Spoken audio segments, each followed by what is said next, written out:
আমার নবী যখন বিদায় হয়ে যান, বিদায় মুহূর্তে মেয়ের কথা বললেন না, কলিজার টুকরা নাতির কথা বললেন না, জামাইয়ের কথা বললেন না, স্ত্রীর কথা বললেন না, মৃত্যুর সময় শেষ কথা বললেন, আসসালাত আসসালাত ওয়া মা মালাকাত আইমানুকুম, নামাজ নামাজ, আমার উম্মতেরা নামাজ, আমার উম্মতেরা নামাজ ছেড়ে দিও না, নামাজ।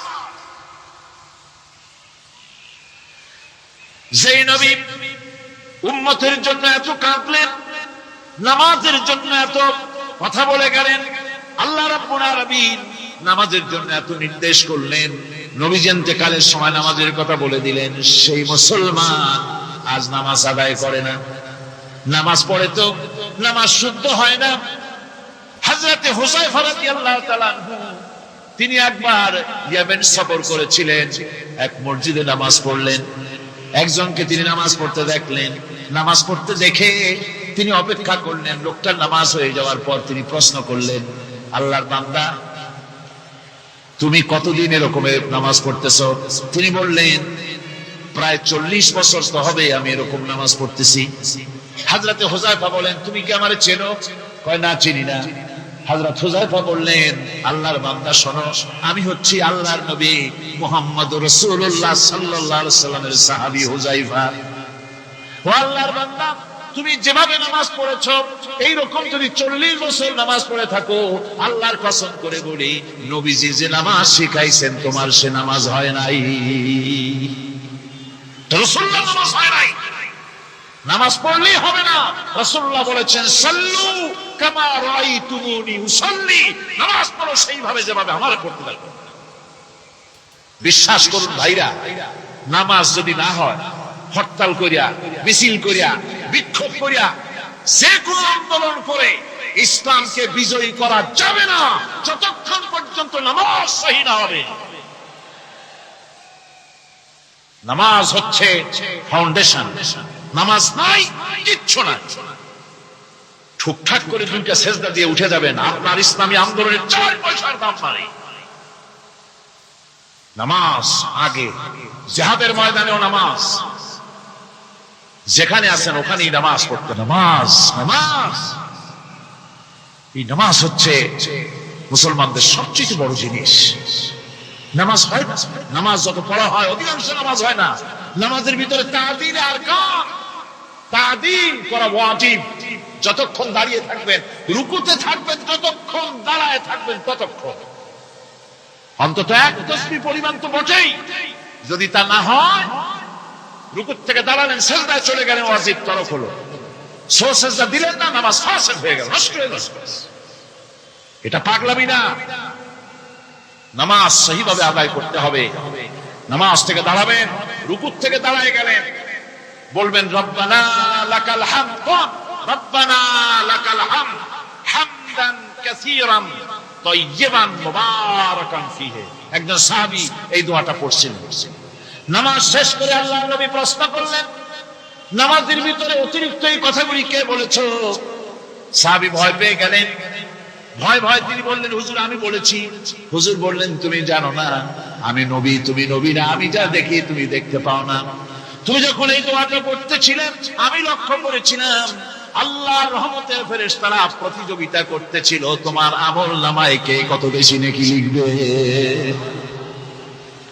রুকুতে দাঁড়ায়া এটা পড়বেন, সেজদায় চলে যাবেন, 2 সেজদার মাঝখানে ততক্ষণ বসে থাকবেন যতক্ষণ একটা সেজদার ভিতরে ছিলেন। পড়বেন আল্লাহুম্মা গফিরলি ওয়ারহামনি ওয়াহদিনি ওয়াফিনি ওয়ারযুকনি। নামাজের মধ্যে দোয়া করতেছেন, আল্লাহ আমারে ক্ষমা করে দাও। এসব দোয়া সব হুজুরের। আমাকে ক্ষমা করো, আমাকে হেদায়েত দাও, আমাকে সুস্থ করো, আমাকে রহম করো, আমাকে রিজিক দাও। সুবহানাল্লাহ। নামাজের ভিতরে দোয়া কবুলের সময়, নামাজের সিজদার ভিতরে দোয়া কবুল হয়। এইভাবে করে রাসূল করিম সাল্লাল্লাহু আলাইহি ওয়াসাল্লামের নামাজটা কেমন হাক্কানি উলামাদের কাছ থেকে জেনে নেবেন। যেহেতু হুজুর বলেছেন সাল্লু কামা রাআইতুমুনি উসাল্লি, নামাজ পড়ো সেইভাবে যেভাবে আমাকে পড়তে দেখো। ফতহ মক্কার দিনে সকলকে ক্ষমা করে দিয়েছিলেন, কিন্তু 5 জন নারী আর 6 জন পুরুষ সম্পর্কে বলেছিলেন এদেরকে যেখানে পাও সেখানে হত্যা করো। এর মধ্যে ওয়াসি একজন। ওয়াসি বুঝতে পেরেছি মুহাম্মদ সাল্লাল্লাহু আলাইহি ওয়াসাল্লাম আল্লাহর রহমত, করুণার নবী, দয়ার নবী, তার কাছে যদি আমি যেতে পারি, তাহলে তিনি আমার সম্পর্কে যদি তার সামনে যেতে পারি, তাহলে তার কঠোর মনোভাব আমার প্রতি নরম হয়ে যাবে। এই মনে করে সাহাবায়ে কেরামদের চোখ এড়ায়া তিনি হুজুরের সামনে গিয়ে হাজির হয়ে গেলেন। হুজুর তাকে দেখি বললেন, তোমার নাম না ওয়াসি? তিনি বললেন, হ্যাঁ আমার নাম ওয়াসি। হুজুর বললেন, তুমি আমার চাচাকে শহীদ করেছো? ওয়াসি বললেন, জাহালাতের কারণে তা করেছি। হুজুর বললেন, কেমনে শহীদ করেছো আমার চাচাকে, আমার একটু শোনাও। ওয়াসি বলতে লাগলেন, আমি বললাম দিয়ে হযরতে হামজার শরীরকে এফোড় ওপড় করে দিয়েছি, তারপরে তার বুককে খঞ্জর দিয়ে ফেরে বুকের ভিতর থেকে কলিজাটা বের করে নিয়ে আমি হাতে দিয়ে দিয়েছি হেন্দাই কলেজা চিবিয়ে চিবিয়ে খেয়েছি। রাসূল পাক সাল্লাল্লাহু আলাইহি ওয়াসাল্লাম, হাদিস শরীফে এসেছে, ওয়াসির বর্ণনা যখন তিনি শুনতেছিলেন, রাসূলের চোখ থেকে তখন পানি পড়ে দাড়ি মোবারক ভিজে ভিজে পড়তেছিল। ঘটনা শোনার পর রাসূলুল্লাহ বললেন, ওয়াসি তুমি কি চাও? ওয়াসি বললেন, আমি ইসলাম কবুল করতে চাই। হুজুর তাকে মুসলমান বানালেন। বললেন, তুমি মুসলমান হলে কিন্তু সব সময় তুমি আমার সামনে আসবে না, তার কারণ তোমাকে দেখলে পরে আমার মনের ভিতরে আমার চাচার কথা মনে উঠে যাবে। আমি আমার আব্বাকে পাই নাই, আব্বার স্নেহ যত্ন আমার কিসমতে তেমন হয় নাই। আমার চাচা হামজা আমাকে পিতার মতো করে আমাকে স্নেহ করেছে, তোমাকে দেখলে পরে তার কথা মনে পড়বে, সুতরাং তুমি সবসময় আমার সামনে আসবে না। ওয়াসি সেদিন শপথ নিয়েছিলেন, রব্বুল আলামিন, আমি জাহালাতের কারণে যেই বল্লম দিয়ে ইসলামের একজন শ্রেষ্ঠ সন্তানকে আমি শহীদ করে ফেলেছিলাম, আমি বুঝতে পারি নাই, ওই বল্লমটা আমি হেফাজতে রেখে দিয়েছি। তুমি আমার এই দোয়া মঞ্জুর করো, আমি যেন এই বল্লম দিয়ে এই পৃথিবীর নিকৃষ্ট ইসলামের কোন দুশমনকে যেন আমি শেষ করে দিতে পারি। আল্লাহ পাক দোয়া তার মঞ্জুর করে দিলেন। মুসাইলামা কাযযাবের বিরুদ্ধে হযরত আবু বকর সিদ্দিক রাদিয়াল্লাহু তাআলা আনহু যে বাহিনী পাঠালেন, হযরত ওয়াসি সেই বাহিনীর মধ্যে ছিলেন। আর তিনি সেই বল্লমটা দিয়ে, যে বল্লম দিয়ে তিনি হযরত হামজাকে শহীদ করেছিলেন, সেই বল্লমটা দিয়েই ইসলামের নিকৃষ্ট শত্রু মুসাইলামা কাযযাবকে দুনিয়া থেকে তিনি বিদায় করে দিলেন। আমার ভাইরা, রাসূল পাক সাল্লাল্লাহু আলাইহি সাল্লামের ইন্তেকালের পর এ পর্যন্ত নবুয়তের যারা দাবি করেছে, এক হিসাবে জানা গেছে 28 জন দাবি করা হয়ে গেছে। রাসূল বলেছেন, আমার পরে 30 জন মিথ্যেবাদী নবুয়তের দাবি করবে। কতজন করবে? হয়ে গেছে, বাকি আছে কত? এর মধ্যে গোলাম আহমদ একজন। গোলাম আহমদ দাবি করল যে আমি নবী। তার অনেকগুলি বই কিতাব সে লিখল। বইয়ের মধ্যে এক জায়গায় সে লিখেছে, তার বইয়ে এক জায়গায় লিখেছে যে আমি স্বপ্নে দেখলাম আল্লাহ আমার সামনে উপস্থিত, আল্লাহ আমার সামনে এসেছেন পুরুষের আকৃতিতে, আর আমি তখন স্বপ্নের ভিতরে আমি নিজেকে একজন নারীর মতোই মনে করলাম। স্বপ্নের ভেতরেই আল্লাহ পাক পুরুষ হিসাবে আমাকে ব্যবহার করলেন। আমি স্বপ্নের মধ্যেই গর্ভবতী হলাম এবং স্বপ্নের ভিতরে আমি গোলাম আহমদ মসিহে রূপান্তরিত হয়ে গেলাম। নাউযুবিল্লাহি মিন যালিক। গোলাম আহমদ বলছে, আল্লাহ পাক ওহীর মাধ্যমে আমাকে জানিয়েছেন, আল্লাহ আমাকে বলেছেন, গোলাম আহমদ তুমি হচ্ছ আমার সন্তান তুল্য। নাউযুবিল্লাহি মিন যালিক। এইভাবে অসংখ্য মিথ্যে কথা দিয়ে বইপত্র রচনা করেছে। লোকেরা তার কাছে নবুয়তের প্রমাণ চেয়েছে। আসলে শরীয়তের বিধান হচ্ছে, হুজুরের পরে যদি কেউ নবুয়তের দাবি করে, তাহলে তাকে সে নবী কিনা এর কোন প্রমাণ তার কাছে চাওয়া জায়েজ নাই। যেহেতু প্রমাণ চাইতে গেলে বোঝা যায়, সন্দেহ হয়, কিছুটা প্রমাণ দিতে পারলে তাহলে সে নবী হবে। কথা বুঝতে পেরেছেন? এই জন্য রাসূলের পরে যদি কেউ নবুয়তের দাবি করে, তাহলে তার কাছে নবুয়তের দাবির কোনো প্রমাণও চাওয়া যাইবে না। বিনা প্রমাণে রাসূলের পরে নবুয়তের দাবি যেই করবে সে কি হবে? জোরে বলেন, কি হবে? কাফের হয়ে যাবে।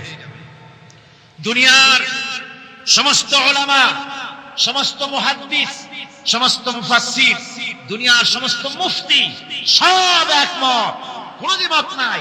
গোলাম মোহাম্মদ কাদিয়ানী কাফের, তার অনুসারীরাও তার জামানায় মাওলানা আতাউল্লাহ শাহ বুখারী রাহমাতুল্লাহ আলাইহি তার সঙ্গে একটা বহস হলো। যেহেতু গোলাম মোহাম্মদ বলেছিল যে আমার এই 40 দিনের মধ্যে কেউ প্রতিবাদ করুক যেগুলি আমার ওহী নয়। হযরতে মাওলানা আতাউল্লাহ শাহ বুখারী রাহমাতুল্লাহ আলাইহি সেই যুগের একজন শ্রেষ্ঠ আলিম, তিনি বললেন আমি তোমার কাছে কোনো প্রমাণ চাই না তুমি নবী কিনা, আমি জানি তুমি মিথ্যাবাদী, তবে তোমাকে বলতে হবে তুমি এই শক্তি কোথায় পেলে।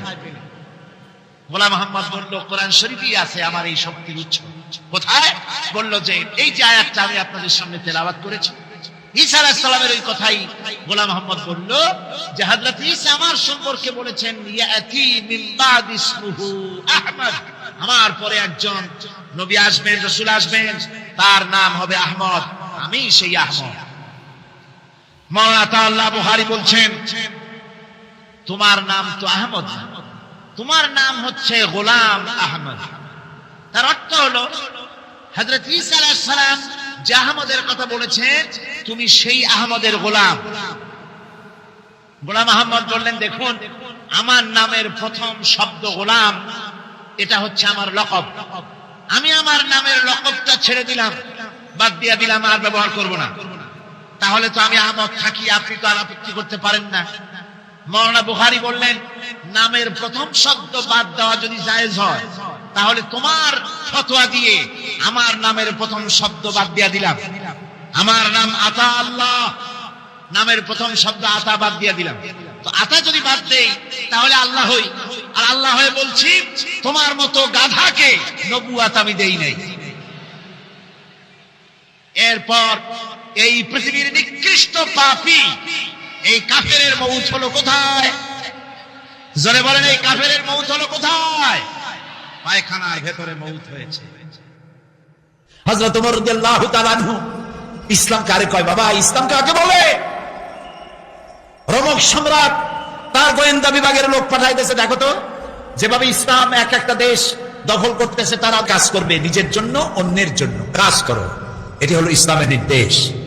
সুতরাং ইসলাম নামাজ রোজা হজ যাকাত নিয়েই শুধু আসে নাই, এসেছে মানবতার কল্যাণের জন্য, মানবতার মুক্তির জন্য। সুবহানাল্লাহি ওয়া বিহামদিহি, সুবহানাল্লাহি ওয়া বিহামদিহি। আল্লাহ তাআলা রাসূল বলেছেন তিনটা কাম করো। কয়টা কাম? তিনটা কাম করো। আফশুস সালাম ওয়া আতইমুত তুআম ওয়াস সাল্লু ওয়ান নাসু নিয়াম তাদখুলুল জান্নাতা বিসসালাম। সুবহানাল্লাহ। আফশুস সালাম, সালামের প্রচলন করো, খালি সালাম দাও। কালকে বলছিলাম না, মনে আছে? এই যে দেখা হলো আসসালামু আলাইকুম, রাস্তায় দেখা হবে আসসালামু আলাইকুম। হযরতে আব্দুল্লাহ বিন ওমর রাদিয়াল্লাহু তাআলা আনহুমা বনগণ বাজারে যাইতেন। একজন সাহাবী তারে জিজ্ঞেস করেন আচ্ছা আপনি কি রাসূলের ওই হাদিস শুনেন নাই? বলে কোন হাদিস? যে রাসূলুল্লাহ বলেছেন সবথেকে উৎকৃষ্ট জায়গা কোনটা? বলেন নিকৃষ্ট জায়গা বাজার। এই হাদিস জানেন না? বলে জানি। তো বারবার বাজারে আসেন কেন? আমি কোনো বাজারে আসি, ওই হাদিস আমি জানি, কিন্তু আমি আসি অন্য কারণে। এখানে বেশি মানুষের যাকে দেখা হয় আর কোনো সালাম দিই, আমার সওয়াব হয় বেশি।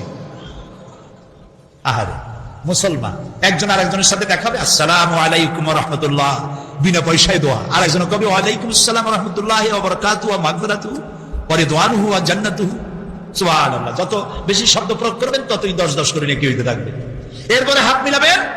অনেকে হাত খালি ছোঁয় আঙ্গুলের মাথা, কেউ একটু দেয়, কেউ সবটা দেয়, কেউ সবটা দিয়ে ধরিয়া এরকম ঝাঁকায়। ওর চিন্তা যত সাকি তত নেকি। এটা একটা বাজে কথা। প্রিয় ভাই সব, রাসূলুল্লাহ বলছেন সালাম দাও, বেশি করে সালাম দাও।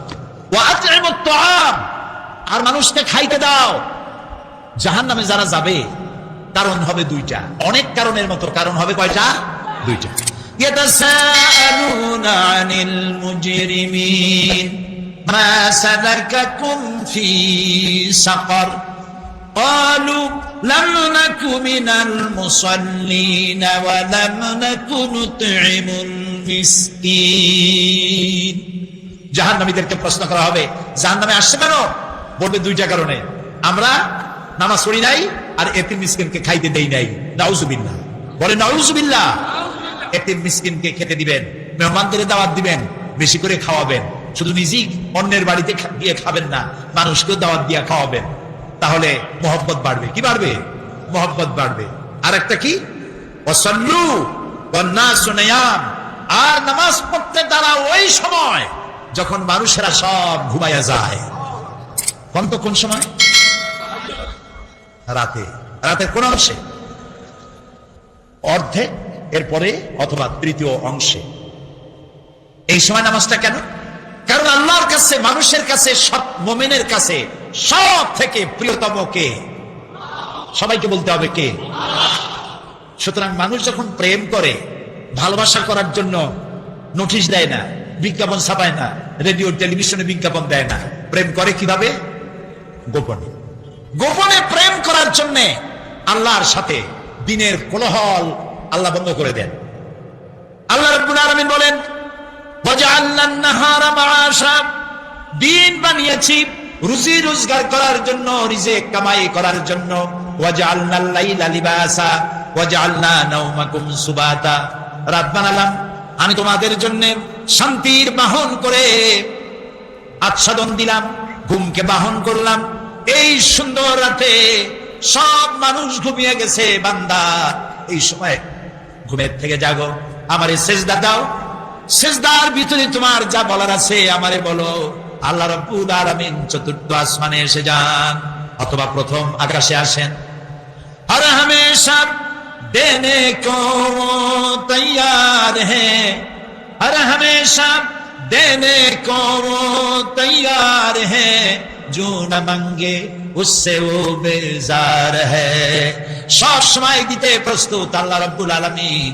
যে চায় না আল্লাহ রাব্বুল আলামিন তার প্রতি নারাজ হয়ে যায়।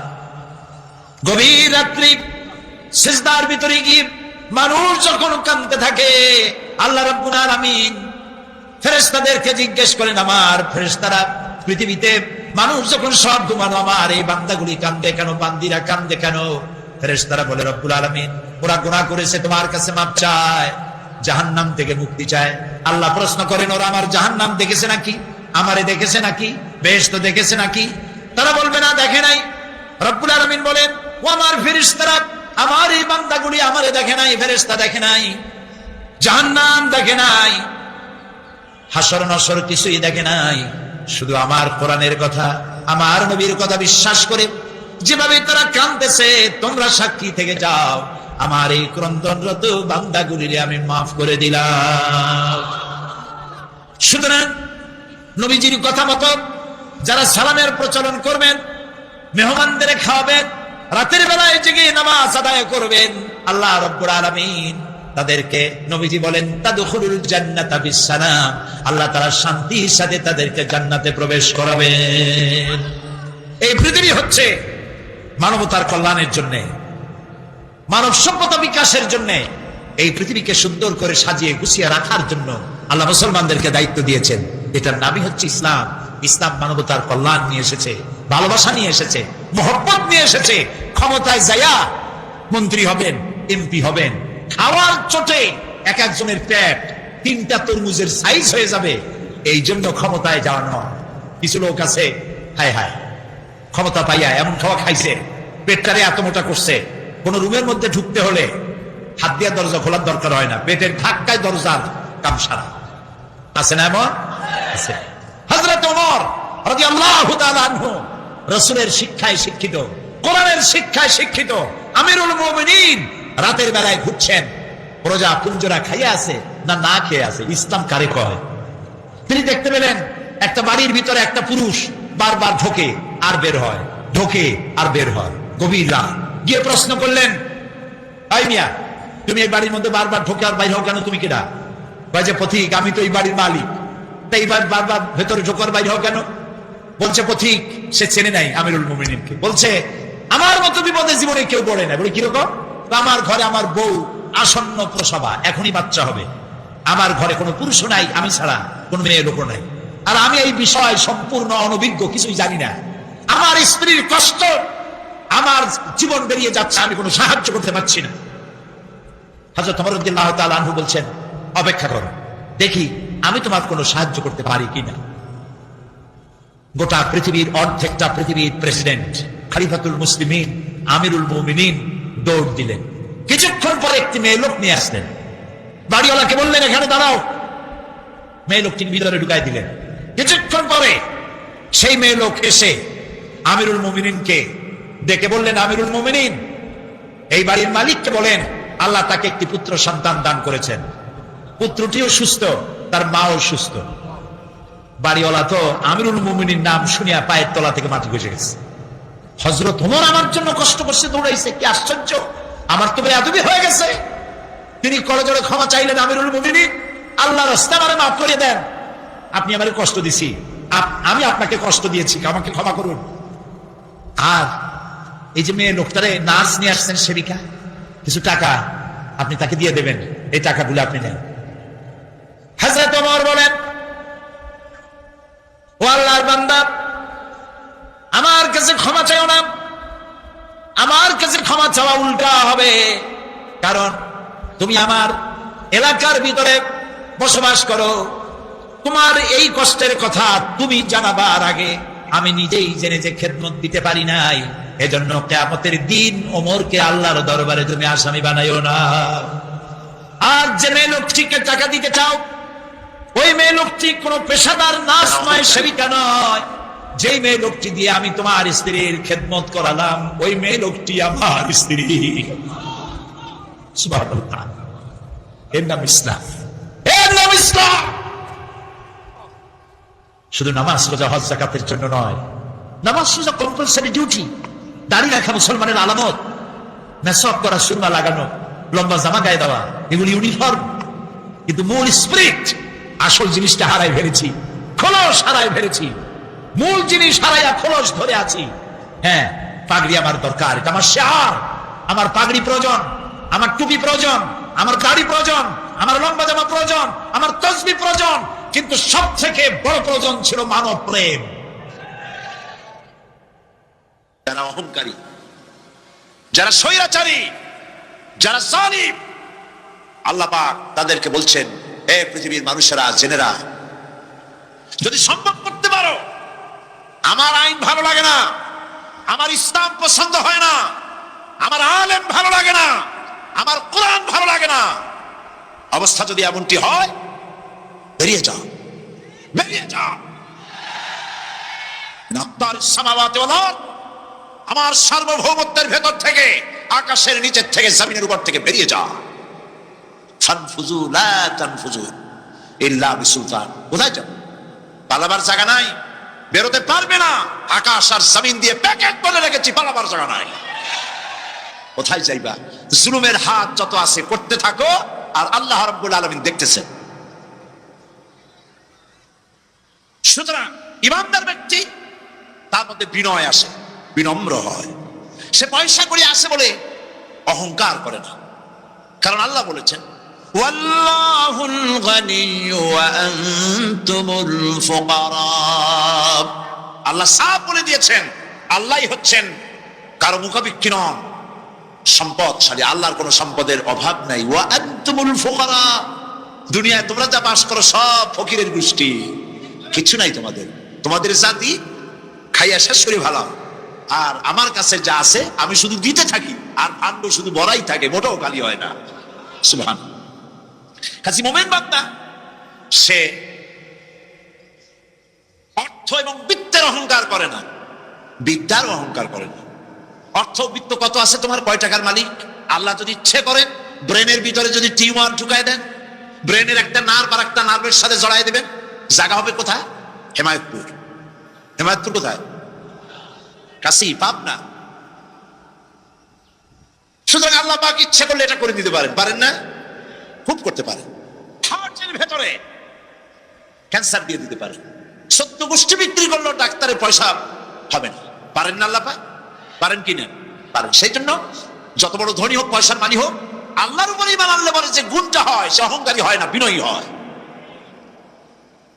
আল্লাহ রাব্বুল আলামিন কোরআনে কারীমের ভিতরে বলে দিয়েছেন, লিল্লাহি মা ফিস সামাওয়াতি ওয়া মা ফিল আরদ। যারা সামান্য একটু রাজত্ব পাইয়া, ছোট্ট ছোট্ট একটা দেশের প্রেসিডেন্ট, প্রধানমন্ত্রী, কি হনুরে, এরকম একটা ভাব, আর্মি হাতে, বিডিআর হাতে, পুলিশ হাতে, যা খুশি তাই করি, না। আল্লাহ পাক বলছেন লিল্লাহি মা ফিস সামাওয়াতি ওয়া মা ফিল আরদ, আকাশ আর জমিনের একচ্ছত্র মালিকানা কার? চিল্লায় বলুন আল্লাহ পাক। সুতরাং তুমি মাতবাড়ি করে কদ্দূর পারবা? বেশি দূর যেতে পারবে না। গ্রামে গোয়াল আছে, গরু রাখে যে জায়গায়, ওই জায়গাটার নাম কি? গোয়াল। গভীর রাত্রে গরুর মালিক শুনতে পাচ্ছে গোয়াল ঘরে খুব শব্দ হচ্ছে। রাখালকে ডেকে বলছে, দেখ তো কি কিসের শব্দ? ওই যে দেখে এসে জবাব দিচ্ছে যে গোয়ালে যে ষাঁড়টার শিং মোটা, তার গুতার চোটে ওই গোয়ালের মধ্যে যত গরু আছে কেউ টিকতে পারতেছে না, খালি গুতাইতেছে সমানে। মালিক হয়েছে দীর্ঘদিন থেকে দেখতেছি এটার গুতার চোটে সমস্ত গরুগুলি অস্থির হয়ে যাচ্ছে, যা একটা মোটা দড়ি দিয়া, খাট্ট একটা দড়ি দিয়ে কুটির সাথে জড়াইয়ে বান্ধা রাখ গলাটারে। মোটা একটা দড়ি দিয়া গলার সাথে কুটির সাথে যদি বান্ধা দেয়, এরপরে খালি ফোঁস করতে পারবে, গুতাইতে আর পারবে। ঠিক অনুরূপ ভাবে কোন জনপদ থেকে, কোন দেশ থেকে যখন দেশের মানুষেরা, যখন দেশের নিরস্ত্র মানুষেরা, গরিব মানুষেরা যখন আল্লাহর দরবারে গভীর রাত্রে ফরিয়াদ তোলে, আল্লাহ জুলুমে অত্যাচারে জর্জরিত হয়ে গেলাম, মার খেতে খেতে শেষ হয়ে গেলাম, অত্যাচারে অত্যাচারিত হচ্ছি, চিৎকার, আমি যে হাতটা শিথিল হয়ে গ্লাসটা পড়ে ভেঙে চুরমার হয়ে গেল। হযরত মুসা আলাইহিস সালাম ভয় পেয়ে গেলেন। আল্লাহ পাক শোনায় দিলেন, ভয়ের কোনো কারণ নাই, একটা পরীক্ষার জন্যই দিলাম, তোমার বোঝার জন্যই দিলাম। তুমি যেমন এক গ্লাস পানি নিয়ে, একটা গ্লাস নিয়ে এক মুহূর্ত দাঁড়াতে পারলে না, ঘুম আসলো আর হাত থেকে পড়ে গ্লাসটা ভেঙে গেল। মুসারে তুমি বুঝে নাও, তুমি জেনে রাখো, তাম সৃষ্টি জগৎ তোমার আল্লাহ, আল্লাহ রব্বুল আলামিনের হাতের মুঠার মধ্যে রয়েছে। আল্লাহ রব্বুল আলামিন যদি ঘুমায় যান, এই পৃথিবীর আকাশ এবং জমিনের সব ট্রাফিক কন্ট্রোল আল্লাহ পাক নিজেই করেন। যদি তিনি ঘুমায় যান, সব শেষ হয়ে যায়।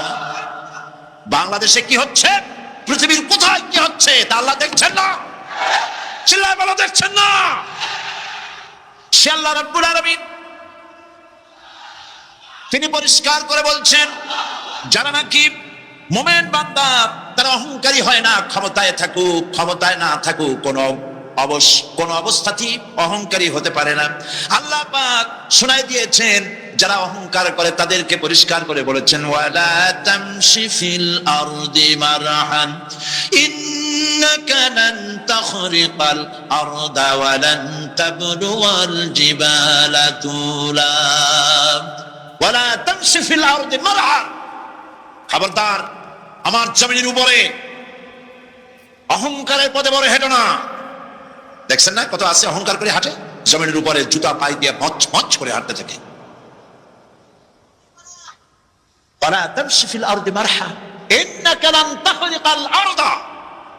তুমি কি তোমার পতাকা দিয়ে আমার জমিনটারে ভাগায় দিতে পারবা?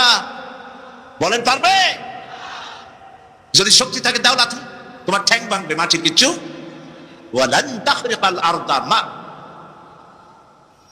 তুমি আমার এই জমিনটাকে ধসাই দিতে পারবে না। আর ওয়ালান তাবলুগাল জিবালা তুলা, আর পাহাড়ের উচ্চতা লাফ দিয়ে তুমি ছাড়াই যেতে পারবে না। আমার জমিনও ফাটাইতে পারবে না লাথি দিয়া, লাফ দিয়ে পাহাড়ের উচ্চতাও ছাড়াইতে পারবে না। তো এত লাফাও কেন? বলেন, কম লাফাও, শক্তি কম দেখাও। আল্লাহ রাব্বুল আলামিন আবার বলেন, ওয়াইবাদুর রাহমানিল্লাযীনা ইয়ামশুনা আলাল আরদি হাওনা। আল্লাহর বান্দা যারা, সত্যিকারের বান্দা যারা, তারা দুনিয়ার বুকে বিনয়ের সাথে হাঁটে, মাথা নিচু করে বিনয়ের সাথে হাঁটে। সুবহানাল্লাহ, আলহামদুলিল্লাহ। তো এই আল্লাহর প্রতি ঈমানের সবথেকে বড় লাভ হচ্ছে আত্মমর্যাদা সম্পন্ন বানায়। ঈমান তাকে বিনয় এবং বিনম্র বানায়, অহংকারী বানায় না। আর অহংকার করে তুমি যাবা কই? কদ্দুর ক্ষমতা তোমার? আল্লাহ কোরআন শরীফের বহু আয়াত দিয়ে এই কথাগুলি বলেছেন। আর এটা গেল 2। 3 নম্বরে আল্লাহর উপরে ঈমান আনার, আমি কি বলতেছি বলেন তো দেখি, ফায়দা। আল্লাহর উপরে ঈমান আনার 3 নম্বরের ফায়দা হলো, মুমিন ব্যক্তির মধ্যে বীরত্ব এবং নির্ভীক ভাব তার মধ্যে এসে যায়। সে নিজে মুজাহিদ, সে বীর, সে কাপুরুষ নয়। সুবহানাল্লাহ। আল্লাহর উপর ঈমানের কারণে বীরত্ব এবং নির্ভীকতার প্রশিক্ষণ তার মধ্যে তৈরি হয়ে যায়। কারণ মানুষের সবচেয়ে বড় ভয় হলো মৌতের। বলেন তো দেখি বড় ভয় কিসের? বলেন সবাই। আর যারা বললেন না তারা, তাদের মৌতের কোনো ভয় নেই। মৌতের ভয় আছে কিনা? আছে। কিন্তু ভয় করে যাবেন কই? ভয় তো সেইটাই করা যায় যেটাকে ভয় করে এড়ানো যায়। এখন মৃত্যুকে ভয় করে আপনি কি এড়াইতে পারবেন? পারবেন? আল্লাহ পাক বলছেন মুমিন নির্ভীক হবে, বীরত্বে পরিপূর্ণ হবে, কাপুরুষ হবে না, মৌতের ভয়তে পালায়ে বেড়াবে না। আল্লাহ পাক বলছেন কুল ইন্নাল মাউতাল্লাযীনা তাফিররুনা মিনহু ফাইন্নাহু মুলাকীকুম। মরণ থেকে পালাও তুমি, মরণ তোমায় লইবে ঘিরি, যদিও সুদূর আকাশ পানে, লুকাও সেথায় লাগিয়ে সিঁড়ি। এ মহারোগের চিকিৎসক নাই, নাই সে ঔষধ জগতে, খুঁজিয়া কাতর হইলে কি হবে, পারিবে না তারে ফিরাতে। মৃত্যু যখন তোমার এসে যাবে, তোমাকে মৌতের হাত থেকে কেউ রেহাই দিতে পারবে না। মৃত্যু তোমার হবেই। সুতরাং মৌত যখন হবে তখন তাকে ভয় করে তো কোনো লাভ নাই। আর মৃত্যু কোথায় হবে, কখন হবে, আমরা কেউ জানি না। জানেন? ওমা তাদরি নাফসুম বিআইয়ি আরদিন তামুত, কোন মাঠে কোন ময়দানে কখন মৌত হবে কারো জানা নাই। এই গত নভেম্বর মাসের শেষ দিকে আমি লন্ডন সফর করেছিলাম। এক ভাইয়ের কাছে শুনলাম, আমি অবাক হয়ে গেলাম। তিনি পত্রিকায় দেখে আমাকে বলেছেন এক লোক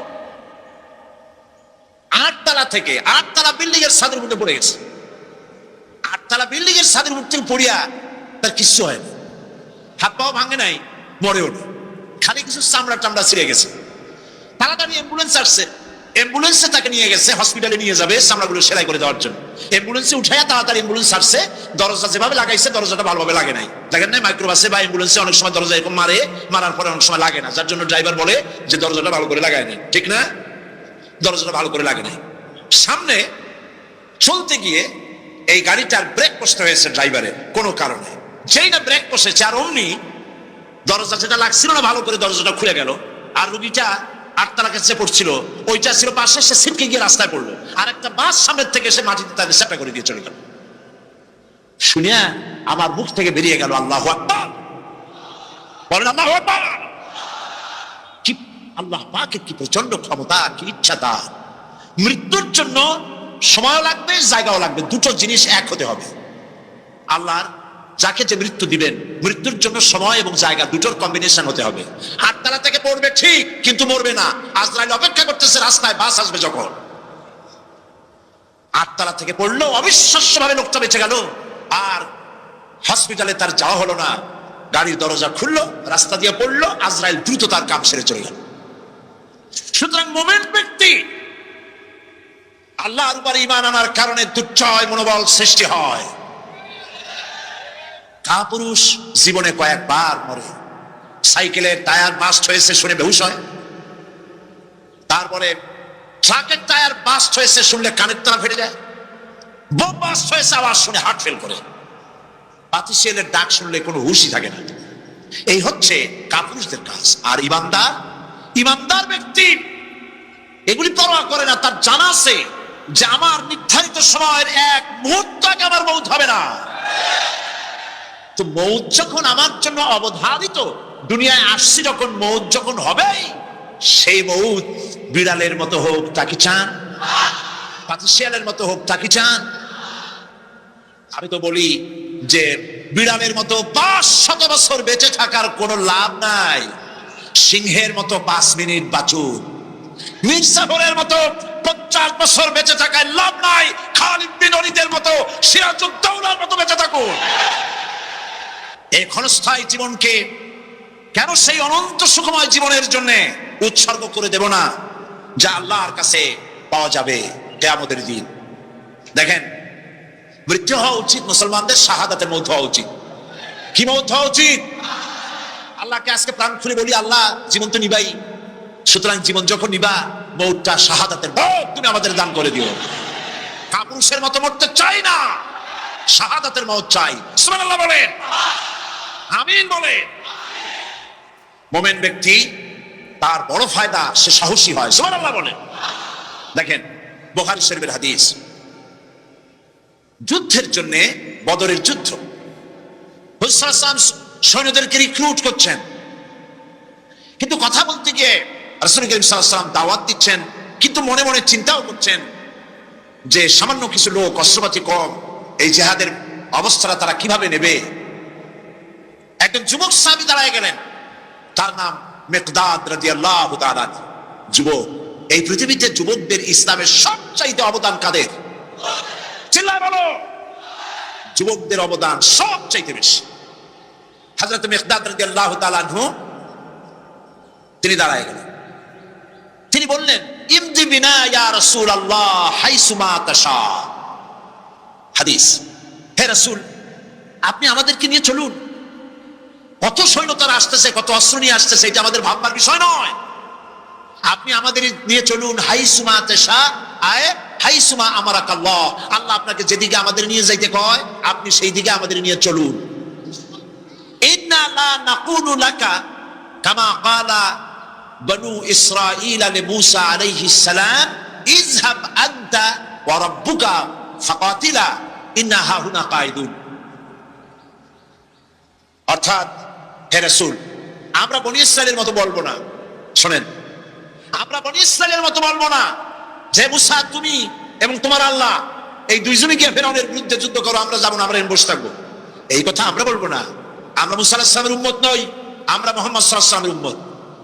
বরং আমরা বলবো, বাল ইযহাব আনতা ওয়া রাব্বুকা ফাকাতিলা ইন্না মাআকুমা মুকাতিলুন। বরং আমরা বলবো, আপনি চলুন,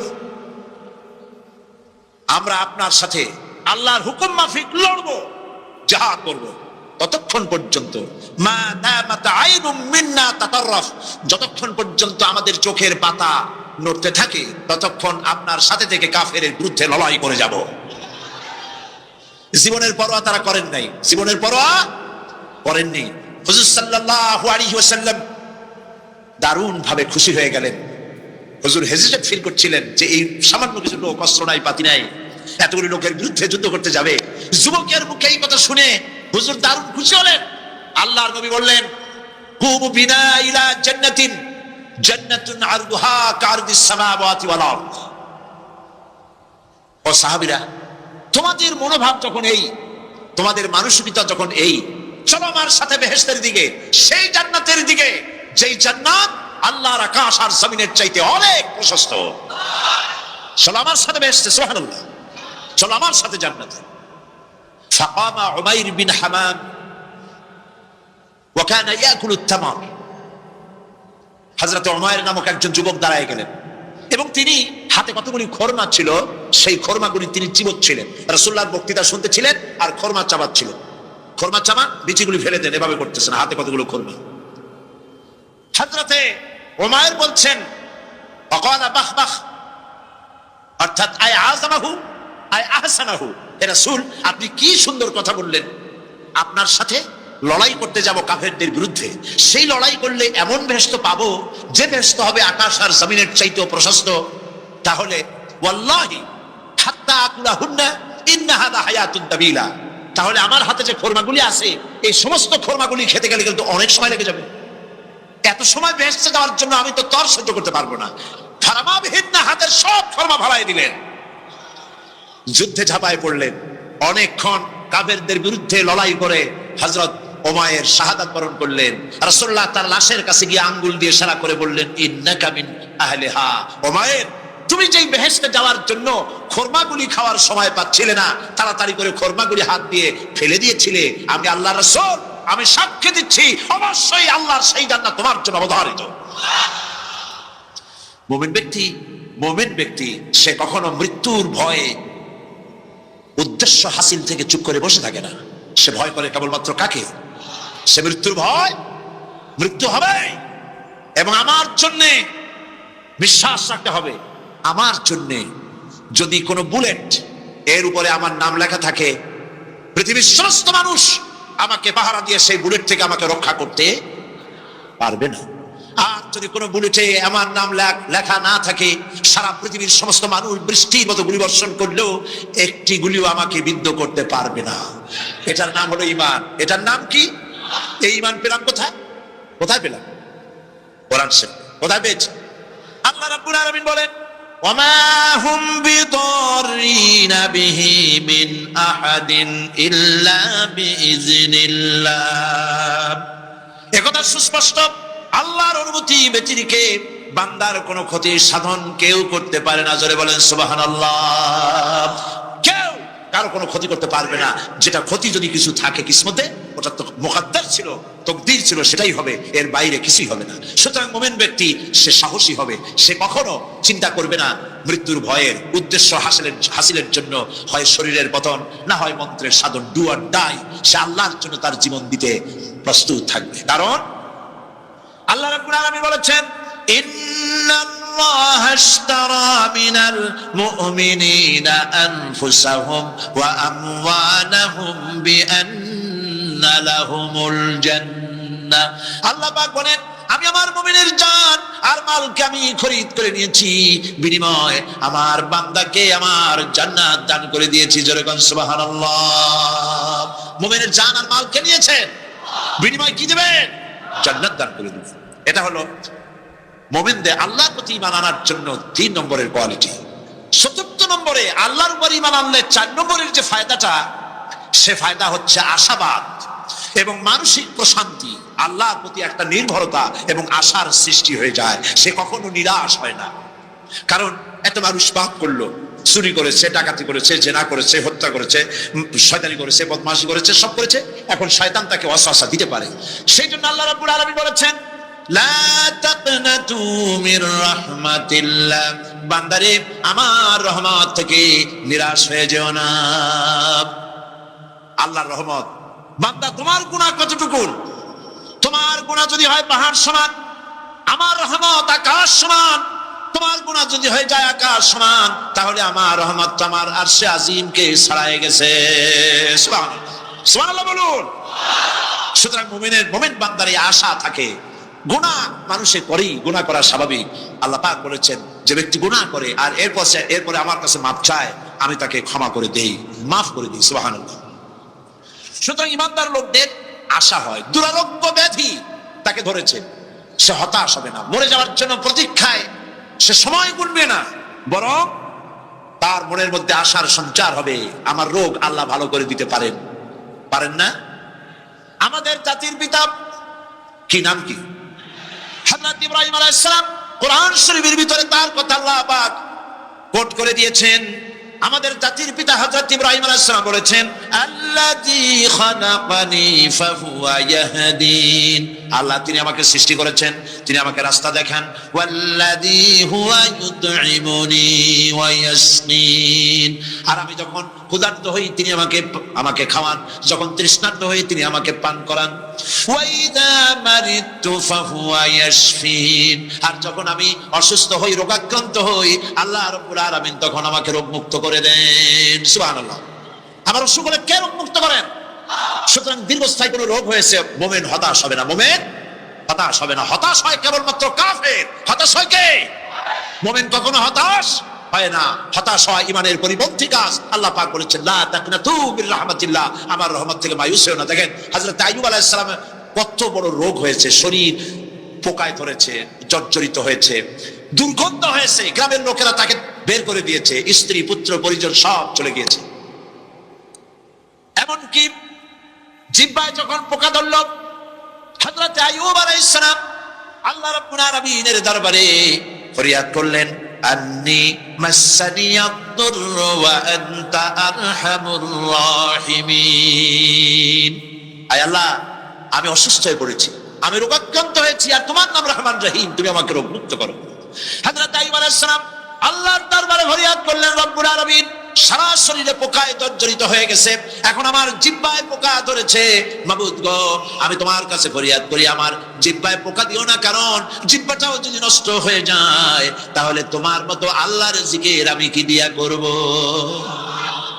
হযরত আইয়ুব আলাইহিস সালাম আল্লাহ পাকের কাছে যখন এ ধরনের ফরিয়াদ জানালেন, রব্বুল আলামিন তাকে তার রোগ মুক্ত করে দিলেন, তার স্ত্রী পুত্র সব আল্লাহ রব্বুল আলামিন ফিরাইয়া দিলেন। সুবহানাল্লাহ।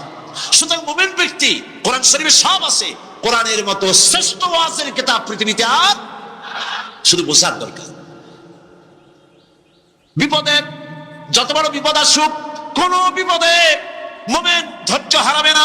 হযরত ইয়াকুব আলাইহিস সালামের ছেলে ইউসুফ আলাইহিস সালামকে যখন তিনি হারায় ফেললেন, তিনি অধৈর্য হয়ে গেছিলেন নাকি? অধৈর্য হন নাই। কারণ আমি আমার বক্তৃতার সূচনায় বলেছি, আমরা কল্যাণ বুঝি না, অকল্যাণও বুঝি না। কোন বিপদ আসতে পারে আমরা হয়রান হয়ে যাই, কিন্তু বিপদের মধ্যে কল্যাণ আছে আমরা তা বুঝতে পারি না। কথা বুঝে আসছে? হযরত ইউসুফ আলাইহিস সালামকে কুয়ার ভিতরে ফেলে দেওয়া হলো।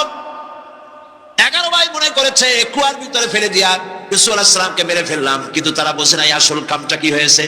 এটা তো কুয়া নয়, এটা একটা টানেল, এটা একটা সুড়ঙ্গ। একদিকে কেনান হলো তার এক মুখ, ওই সুড়ঙ্গের এক মুখ হলো কেনানের। কেনান ইউসুফ আলাইহিস সালামকে ফেলে দেওয়া হলো কুয়ার ভিতরে মারার জন্য, কিন্তু আল্লাহ পাকের ইচ্ছা ইউসুফ আলাইহিস সালাম মরবে না। এই টানেলের অপর প্রান্ত মিশরের সিংহাসনের টানেলের এপার দিয়া ইউসুফ আলাইহিস সালামকে ঢুকালেন, অপর প্রান্তে মিশরের সিংহাসনে ইউসুফকে আল্লাহ বসায়া দিলেন। হযরত ইয়াকুব ছেলের জন্য অধৈর্য হলেন না। যখন তিনি খবর পেলেন ছেলে বাঘে খেয়ে ফেলেছে, তিনি তখন বলেছেন ফাসাবরুন জামিলুন আসাল্লাহু আইয়াতিয়ানি বিহিম জামিআ ইন্নাহু হুয়াল আলিমুল হাকীম। ফাসাবরুন জামিল, আমি উত্তম ভাবে ধৈর্য ধারণ করলাম এবং আমি বিশ্বাস করি আল্লাহ রাব্বুল আলামিন আমার হারানো সবকিছু আমাকে ফিরিয়ে দিবেন। বহু বছর পর যখন হযরত ইউসুফ আলাইহিস সালাম প্রেসিডেন্ট হয়েছেন মিশরের, 11 ভাই গেল সেখানে সাহায্য আনার জন্য। সেই ঘটনা তো শোনাবো না, এমনি বলে যাচ্ছি। এরপরে তিনি তাদেরকে পরিচয় দিলেন, ওরা ভয় পেয়ে গেল। তিনি বললেন ভয়ের কোনো কারণ নাই, লা তাসরিবা আলাইকুমুল ইয়াউম, আজকে আমি কোনো প্রতিশোধ তোমাদের নেব না। সুবহানাল্লাহ। এর নাম পয়গম্বর, এর নাম কি? আল্লাহর নবী। আমি আজকে কোনো প্রতিশোধ তোমাদের নেব না, তোমরা যাও।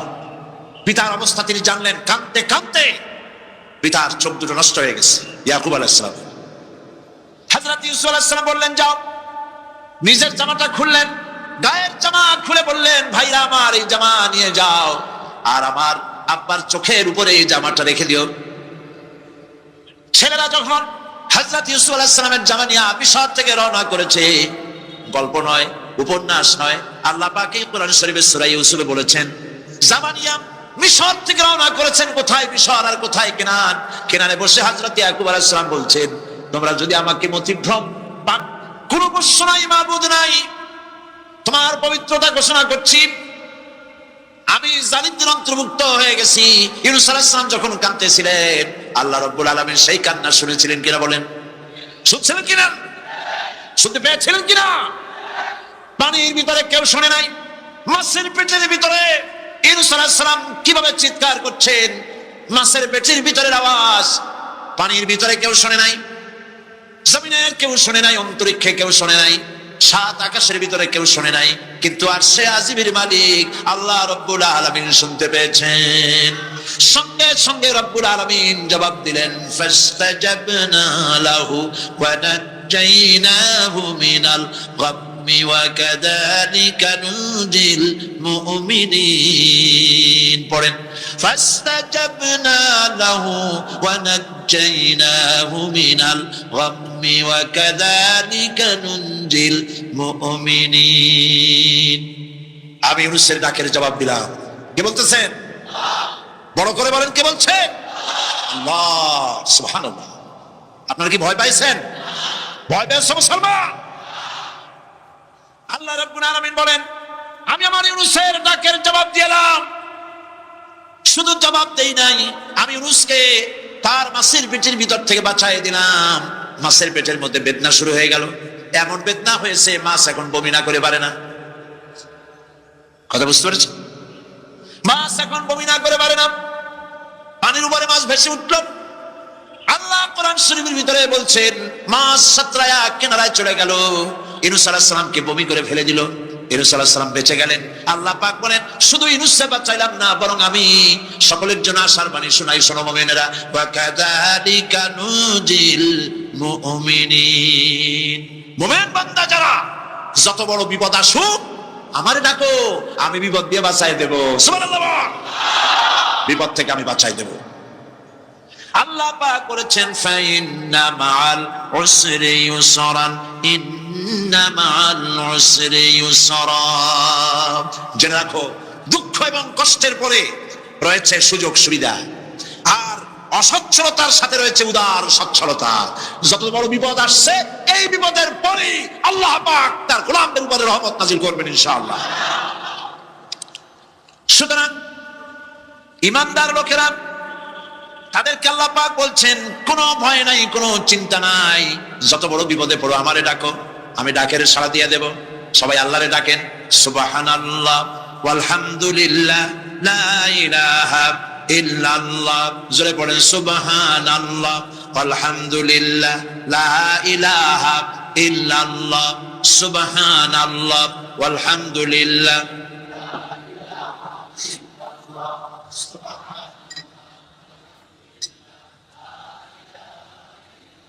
লা ইলাহা ইল্লাল্লাহু মুহাম্মাদুর রাসূলুল্লাহ। আল্লাহর উপরে ঈমান আনলে যত ফায়দা হয়, এত ফায়দা দুনিয়ায় কোথাও নাই। সুবহানাল্লাহ। আল্লাহর উপরে ঈমান আনার ৫ম নম্বরের ফায়দা কয়টা বলছি? 5টা বলছি। আপনাদের অসুবিধা হচ্ছে নাকি? তাড়াতাড়ি শেষ করতেছি। 6টা বলবো। এ হলো 5ম নম্বর। তারপর আমরা দোয়া করব। দোয়ার দরকার আছে কিনা এই সময়?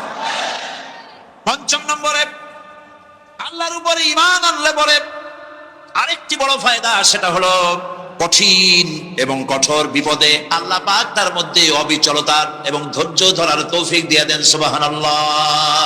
যত বড় বিপদ আসুক, সেই বিপদে মুসিবতে আল্লাহ পাক মুমিনদেরকে আল্লাহর উপরে নির্ভরতা শিখায় দেন। সুবহানাল্লাহ।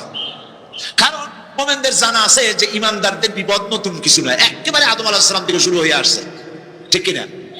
আদম আলাইহিস সালাম বিপদ হয় নাই? আদম আলাইহিস সালাম বিপদ কি? শয়তান। তার বিপদ কি? শয়তান ছিল বিপদ। প্রত্যেক নবীর সময় মানুষের নবীদের কষ্ট দিচ্ছে, তাই নাই? বিশ্বকবি ইকবাল বলেছেন, সতীজা কা রহা হ্যায় আজল সে তা ইমরোজ, सतीजा का रहा है अजल से ता इमरोज, चरागे मुस्तफा भी से शरारे बुलहबीस।